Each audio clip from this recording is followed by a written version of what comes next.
Bonjour à vous tous. Je remercie les organisateurs de la Manif pour tous de m'inviter à prendre la parole aujourd'hui, particulièrement Ludovine de la Rochère. Je suis très heureux d'être ici auprès de vous et de vous parler d'une grande question. Vous allez voir que je vais rejoindre certaines de vos inquiétudes et je vais peut-être même en ajouter en vous donnant à voir des inquiétudes nouvelles qu'on ne peut voir qu'en ayant un peu de recul et qu'en voyant ce qui viendra peut-être seulement dans 20 ans, dans 50 ans, que sais-je, mais qui a déjà commencé de se faire jour, évidemment. La question que la direction que j'aurai est la suivante. Il me semble que, voilà ce que je voudrais faire, essayer de nous rendre compréhensibles certaines choses. Nous pouvons après être en accord ou en désaccord, blâmer ou faire l'éloge, mais il me semble qu'avant cette attitude, il y a une attitude de compréhension, une attitude d'intelligibilité des choses auxquelles nous avons affaire. Ce qui me paraît aussi un des aspects de notre époque, pourrait être exprimé dans une formule que je n'emprunte à aucun homme politique, c'est « tout est possible ». Et je terminerai par là en montrant comment, dans une certaine époque que les philosophes appellent l'époque de la technoscience, tout semble possible. En réalité, tout n'est pas possible, jamais, mais tout semble possible et nous pouvons, à partir de là, délirer à tous les sens du terme.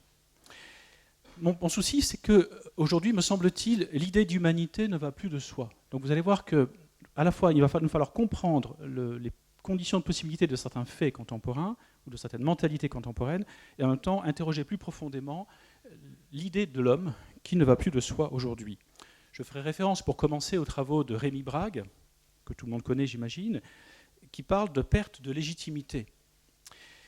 Qu'est-ce qu'il veut dire par là ? Eh bien, il connaît bien l'histoire des idées, l'histoire de la pensée, et il nous montre qu'une question a prévalu au moins depuis la Renaissance, qui était la question de l'humanisme. Et la question était, comment allons-nous promouvoir l'humanisme ? C'est-à-dire, comment allons-nous promouvoir l'être homme ? Cela veut dire que l'idée d'homme était évidente. On pourrait aussi ajouter ce que dit Pierre Magnard dans son très beau livre « Question à l'humanisme », en montrant ce qu'est l'homme dans la compréhension des hommes du Moyen-Âge ou de la Renaissance. En tout cas, une certaine idée de l'homme ou de l'humanité allait de soi. Or, aujourd'hui, cette idée a disparu ou s'efface. La question est aujourd'hui, dixit Rémi Brague, mais je crois qu'il a raison, faut-il vraiment promouvoir un humanisme ? Et plus radicalement, j'ajouterais, faut-il vraiment promouvoir l'homme ? Faut-il encore faire l'éloge de l'homme et affirmer l'existence de l'homme ? Alors, ceci nous montre qu'il y a déjà ici un premier effacement, qui est l'effacement de la différence entre l'homme et l'animal. Je peux en parler un petit peu, mais je vais le faire très rapidement, qui est lié aussi avec un autre aspect qui est l'effacement de la distinction masculin-féminin, et plus radicalement, j'y insiste, avec un effacement de l'idée même d'humanité. Un philosophe, Jean-Marie Schaeffer, a écrit il y a quelques années un livre qu'il a intitulé « La fin de l'exception humaine », montrant que, semble-t-il, si l'on en croit certaines neurosciences, si l'on en croit beaucoup de choses, par exemple le fait que nous avons un fort patrimoine génétique en commun avec le bonobo ou le chimpanzé, donc l'idée d'humanité ne va plus de soi, l'homme n'est plus une exception, l'homme n'est plus un empire dans un empire, mais l'homme est simplement un animal comme les autres, plus pervers que les autres, plus dangereux que les autres, diront certains, en tout cas plus compliqué, dirait Nietzsche, que les autres. Il me semble que nous sommes devant un péril extrême, mais beaucoup plus large, beaucoup plus profond que ce que nous voyons habituellement, parce que si nous savons que les civilisations sont mortelles, tous ceux qui sont allés à Rome ont vu des ruines et n'ont pas vu Rome dans sa splendeur, c'est bien sûr désolant de voir une grande civilisation disparaître sous nos yeux. Je pense au livre de Stefan Zweig, Le monde d'hier. Je rappelle que Stefan Zweig se suicide quand il comprend que le monde qu'il a aimé a définitivement disparu. Le monde qu'il a aimé, c'est une certaine idée de l'homme en Europe, une certaine idée de l'homme européen, une certaine civilisation européenne. Comprenant que c'est fini, il ne peut pas survivre à ce qui a disparu. Donc, nous pouvons voir disparaître une civilisation que nous avons aimée.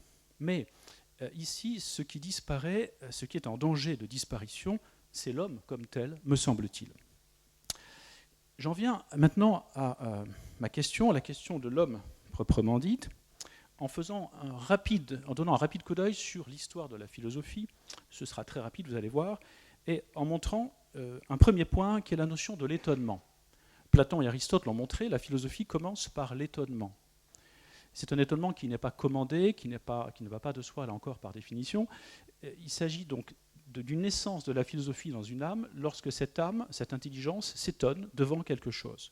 Or, nous rappelle Aristote, les hommes se sont d'abord étonnés en considérant le ciel étoilé. par exemple, éclipse de lune, éclipse de soleil, en considérant les marées, les courants marins. Aristote y a consacré un certain nombre d'heures de sa vie. Nous avons donc ici un étonnement de l'intelligence humaine, d'abord devant la nature, d'abord devant des événements de la nature. Il a fallu attendre fort longtemps pour que l'étonnement de l'intelligence humaine devienne un étonnement de l'intelligence humaine devant l'intelligence humaine elle-même. C'est-à-dire pour que l'homme s'étonne et s'émerveille, parce que c'est le concept de l'admiration ici qui est en jeu, s'étonne donc qu'il y ait des choses aussi bizarres que des éclipses de lune ou de soleil, mais encore s'étonne qu'il y ait dans l'univers l'être intelligent que nous sommes et qui caractérise donc ou qui définit l'homme. Donc l'étonnement devant l'esprit, l'étonnement devant l'homme, est un étonnement relativement tardif. Je rappellerai rapidement quelques étapes. La formule célèbre d'Héraclite, « Je me suis cherché moi-même », je me suis cherché moi-même.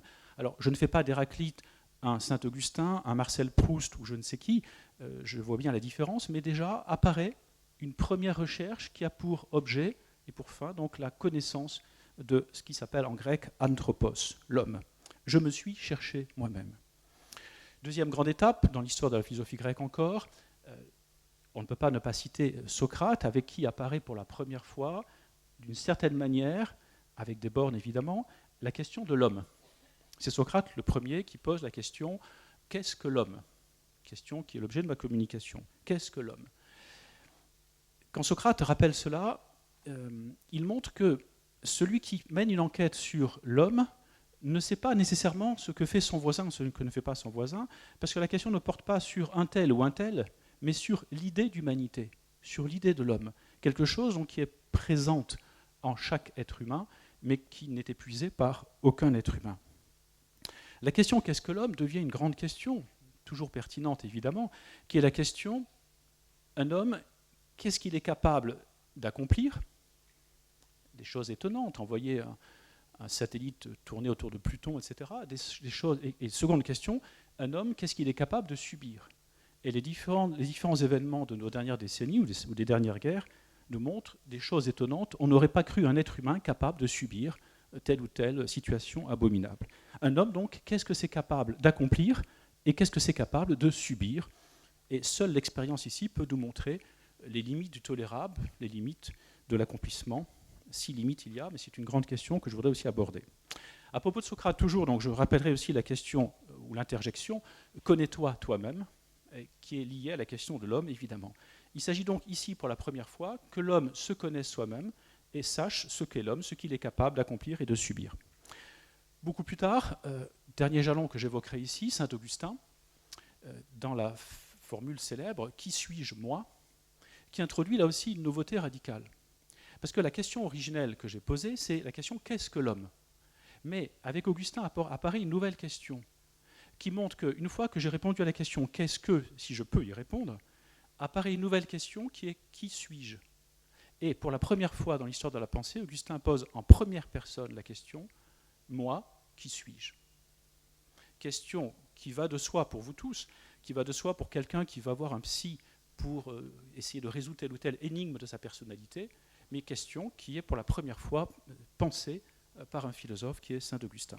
Moi, qui suis-je ? Moi comme singularité, et la question ne porte plus sur le quoi, mais sur le qui. Qui suis-je ? Qui est l'homme ? Du point de vue antique, l'homme apparaît comme un être tout à fait bizarre. Par son corps, il est apparenté aux animaux. Aristote, quand il parle de nous et des animaux, dit « les autres animaux », parce que ce sont les autres vivants, nous ne sommes pas les seuls vivants sur la Terre, vous le savez. Mais il y a cette chose étonnante, là encore, chez l'homme, qui est la présence d'une intelligence qui fait que cet animal est hors du commun, puisque justement il fait exception en ceci qu'il y a en lui la présence d'une intelligence qui, pour Aristote, est d'essence et d'origine divine. Du point de vue moderne, ce qui va caractériser l'homme, c'est l'idée de la liberté, dont je voudrais un petit peu parler en montrant ce qu'elle signifie pour nous. Jean-Luc Marion a parlé du danger qu'il y aurait à définir l'homme. Parce qu'il dit que si vous définissez l'homme, inévitablement, vous allez exclure ce qui ne rentre pas dans la définition, et avec tous les dangers que cela comporte, dangers d'ordre moral, politique, etc. Mais il me semble que le problème le plus radical, c'est pas qu'il y a, bien sûr, il y a danger à définir l'homme, mais d'abord, il y a impossibilité à définir. L'homme est indéfinissable et, alors sans vouloir vous choquer, mais j'emploie un grand mot philosophique, l'homme n'est rien. L'homme est un rien, l'homme est un néant, mais il faut comprendre ce que veut dire ce néant, je vais essayer de l'expliquer un petit peu.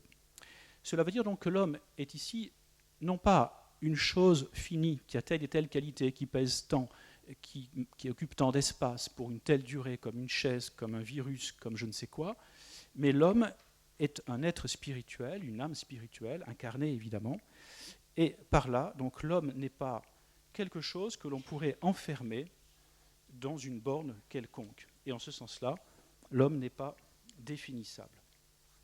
Je rappelle pour mémoire, mais trop rapidement sans doute, le couple de notions présent chez Platon dans le Philèbe, la différence entre l'apeiron et péras, l'infini et le fini. Je prends l'exemple très simple de la voix.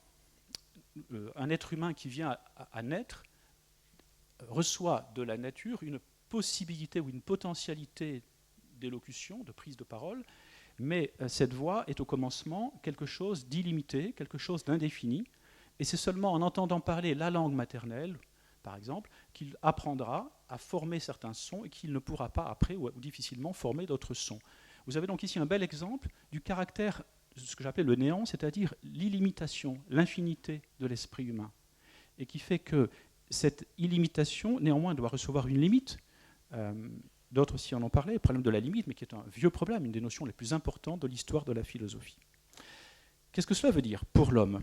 Cela veut dire que l'âme humaine, comme l'a vu Aristote, selon la possibilité, est tout. Rappelez-vous tous ces contes de fées qui vous montrent un homme se métamorphosant en ceci ou en cela, en oiseau, en poisson, que sais-je. Ces contes de fées, en fait, nous parlent de quelque chose qui va au cœur de l'être homme. C'est qu'en vérité, l'âme humaine, selon la possibilité, est tout. Elle peut tout devenir, elle peut tout épouser, elle peut tout laisser advenir en elle. On peut donc dire ici que l'homme est indéfinissable parce qu'il est rien qui est potentiellement tout, et que l'homme ici donc est une puissance indéterminée et infinie. Bien sûr que l'homme peut et doit se déterminer, se donner une limite. Je rappelle que la limite n'est pas ce à partir de quoi une chose cesse d'être, mais ce grâce à quoi une chose commence d'être. Essayez par exemple de vous représenter un champ illimité, cela n'existe pas.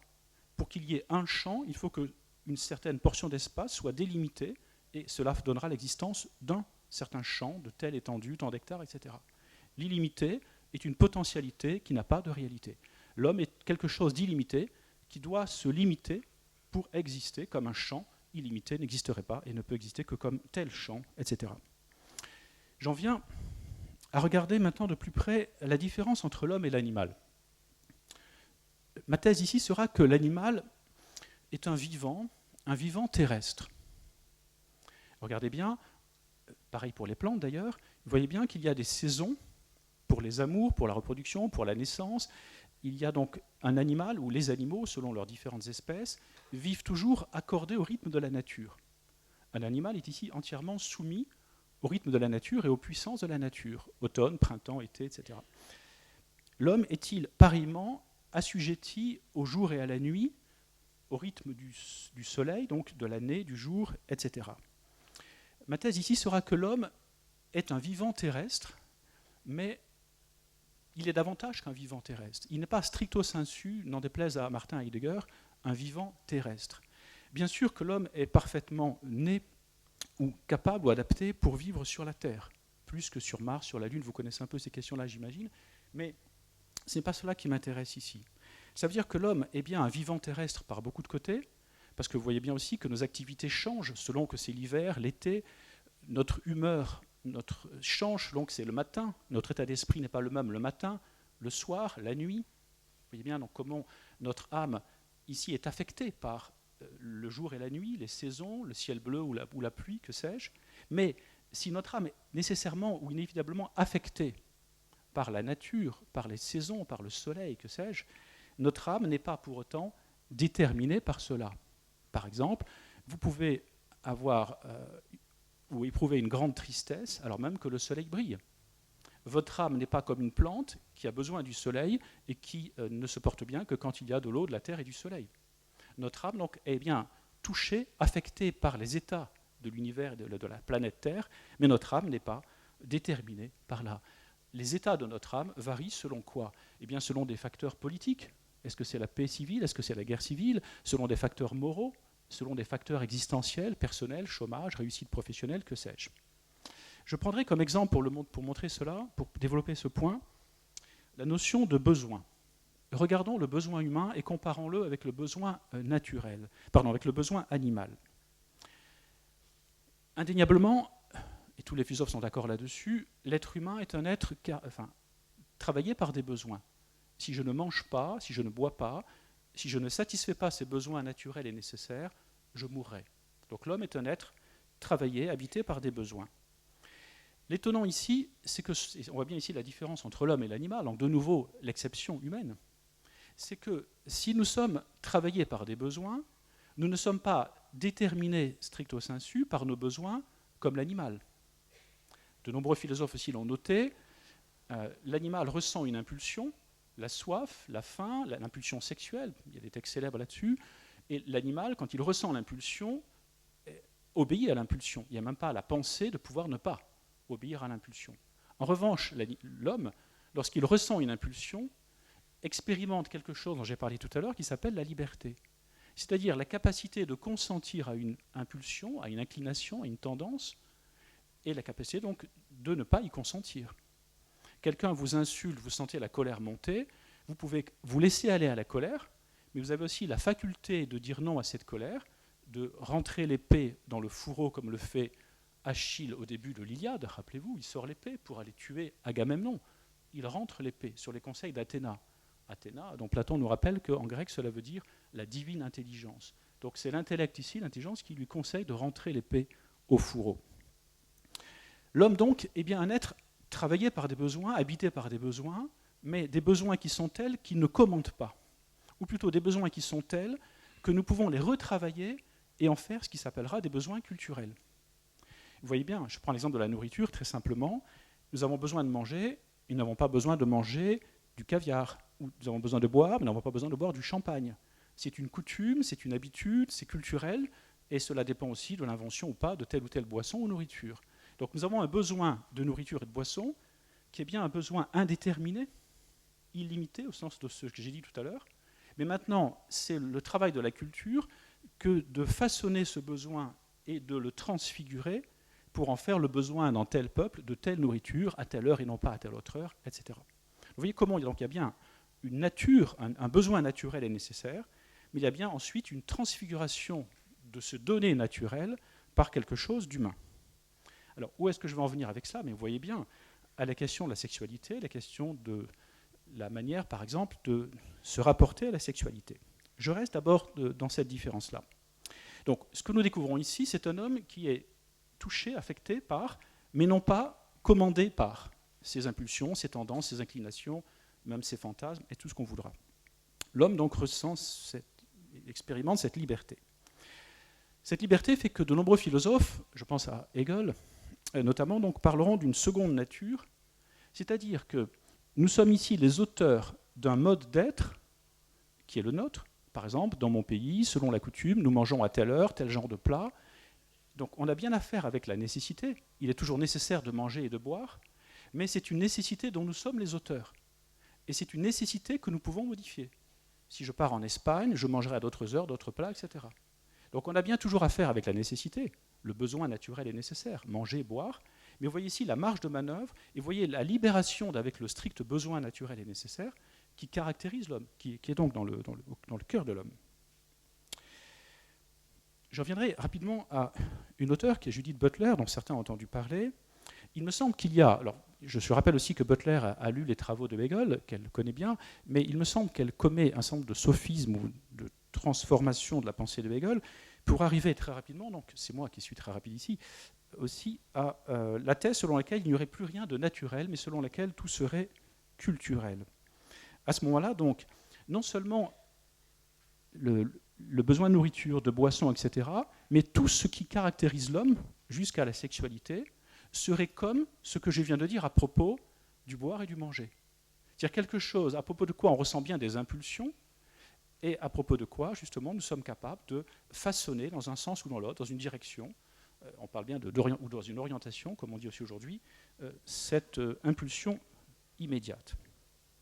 L'ultime possibilité que je voudrais rappeler aussi pour radicaliser notre problème, c'est pas seulement que nous sommes capables alors du coup de nous sentir plus ou moins ceci, plus ou moins cela, mais il me semble aussi à la clé que nous pouvons envisager un homme qui serait capable de se sentir plus ou moins homme, etc.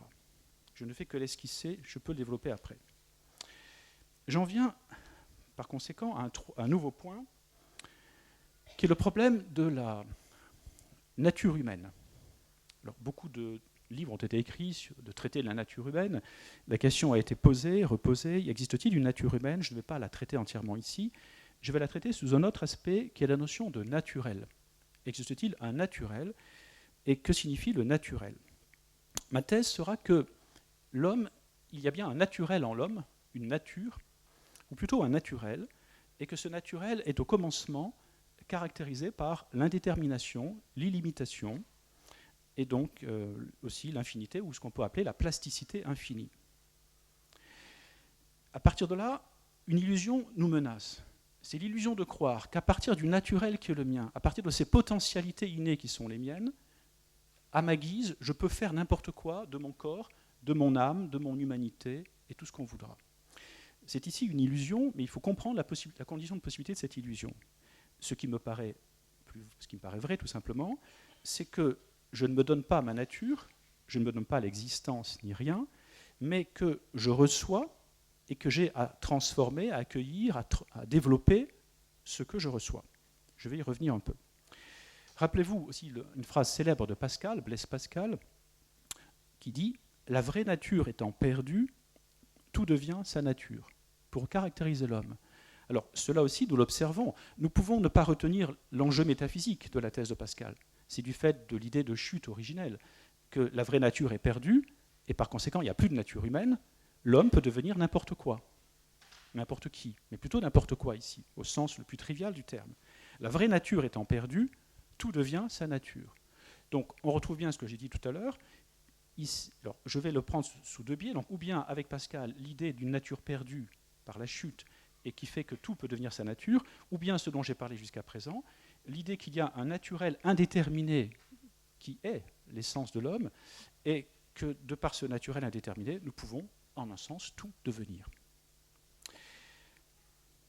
Regardons cela de manière plus précise. Je rappellerai, pour guider mes pas, le mot de Pindare, que tout le monde connaît, « deviens ce que tu es ». Et je voudrais l'opposer à certains débats ou à certaines hypothèses contemporaines. Je ferai référence ici rapidement à une phrase célèbre de Simone de Beauvoir, « On ne naît pas femme, on le devient ». Cette phrase me paraît être un sophisme, mais il me semble avoir trouvé l'origine de ce sophisme et pouvoir introduire une thèse qui me paraît meilleure. Il est clair d'abord que ce sophisme relève d'un déni de la naturalité. La thèse que je soutiendrai, c'est qu'on est, verbe naître, femme, et qu'on le devient, on est, verbe naître, masculin, et on le devient, et plus radicalement, parce que c'est ça qui m'intéresse aussi, chacun d'entre nous est né être humain, anthropos, et en même temps a à le devenir. C'est à la fois un donné et une tâche. Quelque chose qui est antérieur à toute décision personnelle, et quelque chose qui est en même temps un télos, une finalité, une tâche à accomplir, etc. En disant qu'on ne naît pas femme, et on le devient, et si on radicalise, on ne naît pas homme, on le devient, cela veut dire donc qu'il y a ici un déni de l'être au profit du devenir, évidemment. Alors, regardons de plus près cela, essayons de démêler l'origine de cette illusion, ou de cette erreur. Je ferai référence pour ce faire à un texte célèbre d'Aristote, c'est le livre 2 de l'Éthique à Nicomaque, dans lequel Aristote nous montre que l'homme est l'être de la capacité. L'âme humaine est capable. Alors oui, l'homme est capable de merveilles, j'en ai parlé tout à l'heure. Qu'est-ce que l'homme est capable d'accomplir, de faire? Qu'est-ce qu'il est aussi capable de subir, évidemment. Mais ce qui m'intéresse ici, c'est que l'homme est non seulement capable de faire et de subir, mais qu'il est capable de capacité. Suivez bien. Ça veut dire qu'il est capable d'acquérir des capacités nouvelles qu'il n'avait pas en naissant. C'est prodigieux, un être humain. Qu'est-ce que ça veut dire? Prenons un exemple, qui est chez Aristote. Je suis né avec des yeux, si ces yeux sont bien constitués physiologiquement parlant, je n'ai eu qu'à ouvrir les yeux et j'ai appris à voir et j'ai vu. Je suis né donc avec une capacité qui était la capacité de voir, j'ai exercé cette capacité, j'ai appris à voir et maintenant je sais voir. Est-ce que je suis né avec la capacité de devenir forgeron? Je n'ai eu qu'à exercer cette capacité, qu'à ouvrir les yeux, qu'à ouvrir la main pour devenir forgeron. Non. Aristote comprend que pour la techné, pour la technique, pour le savoir-faire, il n'en va pas de même que pour ce que je viens de dire, donc les fonctions naturelles du corps, mais aussi les fonctions naturelles de l'âme, et c'est ce qui m'intéresse ici. Vous connaissez la formule célèbre, c'est en forgeant qu'on devient forgeron. Donc si je ne commence pas par faire les gestes maladroitement ou plus habilement, et par apprendre à « je ne saurai jamais » et je n'aurai jamais la capacité, ce qu'Aristote appelle exis et qu'on traduira en latin par habitus, de forger. C'est en forgeant qu'on devient forgeron. Et voilà l'origine à mes yeux du sophisme dont je parlais. C'est que le danger est ici d'étendre tout ce qui concerne l'être homme, enfin plutôt d'étendre à tout ce qui concerne l'être homme cette idée-là. On ne naît pas forgeron, on devient forgeron en forgeant. Ainsi, regardons la sexuation ou le caractère sexué de l'être humain. Est-ce qu'un être humain naît comme quelque chose de neutre, ni masculin ni féminin, et il faut qu'il exerce tel ou tel acte pour devenir, etc. Vous voyez bien qu'il n'en est rien. Il y a bien un corps qui est sexué de par la nature et quelque chose donc qu'il faut découvrir évidemment. Et il y a donc bien ici un être avec un sexe, ou je dirais plutôt un être selon un certain sexe qu'avec, parce que ce n'est pas un instrument, ce n'est pas une chose, c'est plus une manière d'être qu'un instrument quelconque en notre possession. Donc ma thèse ici, c'est que nous naissons avec un donné, avec un naturel, et qu'il nous faut apprendre à le développer, à le conduire à sa plus haute perfection, évidemment. Il faut donc distinguer trois choses. D'abord, l'acquisition d'une technique. J'acquiers une technique par le travail, par l'exercice. J'apprends à jouer du piano, j'apprends à forger, etc. Je ne suis pas né avec la capacité. Donc j'acquiers ce qui s'appelle un habitus. Une fois que je sais jouer du piano, je me mets au piano et je joue aisément quand je veux. Mais cette capacité, je ne l'avais pas au départ, à la naissance. C'est donc une capacité acquise. Et c'est en ce sens-là que l'être homme est un être capable de capacité, qui se donne à lui-même des capacités. Et tout le but de l'éducation, c'est de permettre à nos enfants de développer et d'acquérir ces capacités. Donc voilà pour la techné, le savoir-faire. Regardons maintenant ce qu'Aristote appelle vertu, qu'il faudrait plutôt traduire par excellence. Je prends un exemple, le courage. Pour Aristote, nous ne sommes nés ni lâches ni courageux, nous sommes nés dans un état neutre, indéterminé, antérieur à la lâcheté, au courage et à la témérité. De même que c'est en forgeant que j'ai pu devenir forgeron, c'est à force d'accomplir des actes courageux que progressivement je deviendrai courageux et que j'accepterai d'affronter des choses de plus en plus dangereuses, et c'est ça la définition même du courage. Si je n'accomplis que des actes lâches, je m'accoutume à la lâcheté, je deviens lâche. Question, est-ce qu'il en va de même, vous voyez bien ma question, pour l'être homme, et est-ce qu'il en va de même pour le caractère sexué, notamment de l'homme, masculin et féminin? Il me semble justement que là, il faut distinguer. Pour la techné, je ne suis pas né technicien ni disposant de telle ou telle technique. Pour les vertus, je ne suis pas né disposant déjà de telle ou telle vertu, de telle ou telle capacité de vertu. Il m'a fallu acquérir telle habileté technique, jouer du piano, etc. Il m'a fallu acquérir toute vertu qui sera la mienne et tout vice qui sera le mien aussi. Maintenant, qu'en est-il pour l'être homme? Vous voyez qu'ici, il y a un danger. Le danger de croire que ce dont je viens de parler vaut aussi pour l'être homme, et pour le masculin et le féminin. Est-ce qu'il en va de même ici? Or ici, il me semble au contraire qu'il y a un naturel, je suis né masculin, avec un ADN définitivement masculin ou féminin selon la personne, et que ce naturel est à développer jusqu'à ce qu'on appelle un caractère qui se dit ethos, qui a donné le mot éthique en grec. Alors, je sais bien qu'il est possible d'effectuer une dénaturation, évidemment. Il y a de grands textes sur la dénaturation de l'homme, à commencer par Rousseau, mais si la dénaturation est possible, c'est-à-dire s'il est possible d'aller contre le naturel, cela est encore une possibilité de l'être homme.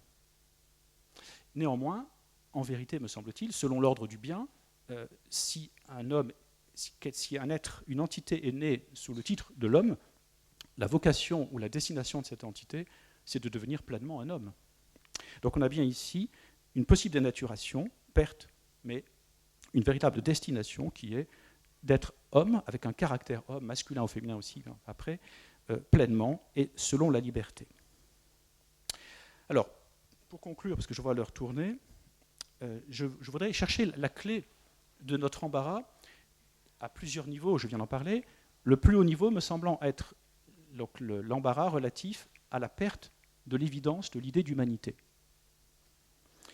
Tout devient possible, beaucoup de choses en tout cas deviennent possibles de par la technique, de par la connaissance scientifique et de par la technique. Je ne suis pas technophobe, puisque le mot phobe est à la mode. La technique est une chose merveilleuse. Je rappelle que l'homme est impossible sans technique. J'espère l'avoir montré, mais on peut le montrer plus en détail. La technique est consubstantielle à l'homme, ou inhérente à l'homme, évidemment. Mais ce qui m'intéresse donc ici, c'est le danger de l'indifférenciation universelle, le danger de croire qu'un être homme, donc il en va de même de l'être homme, du masculin et du féminin, que de ce que je viens de dire, et donc que n'importe qui peut devenir n'importe quoi, etc. Nous avons là ce que Hegel a appelé la liberté du vide, qui nous menace tous. La liberté du vide, c'est-à-dire que, vous voyez bien, je prends l'exemple très simple du métier. Avant que d'avoir choisi un métier, j'ai le sentiment de quelque chose d'illimité. Je pourrais faire telle et telle étude, embrasser telle ou telle carrière, il y a une foule de métiers qui seraient possibles pour chacun d'entre nous. Donc j'ai un sentiment d'illimitation, c'est-à-dire un sentiment de liberté. Le jour où je vais embrasser telle carrière, tel métier, dire oui, je peux avoir le sentiment que ma liberté se rétrécit, se limite, et je peux donc avoir le sentiment même d'une perte de liberté.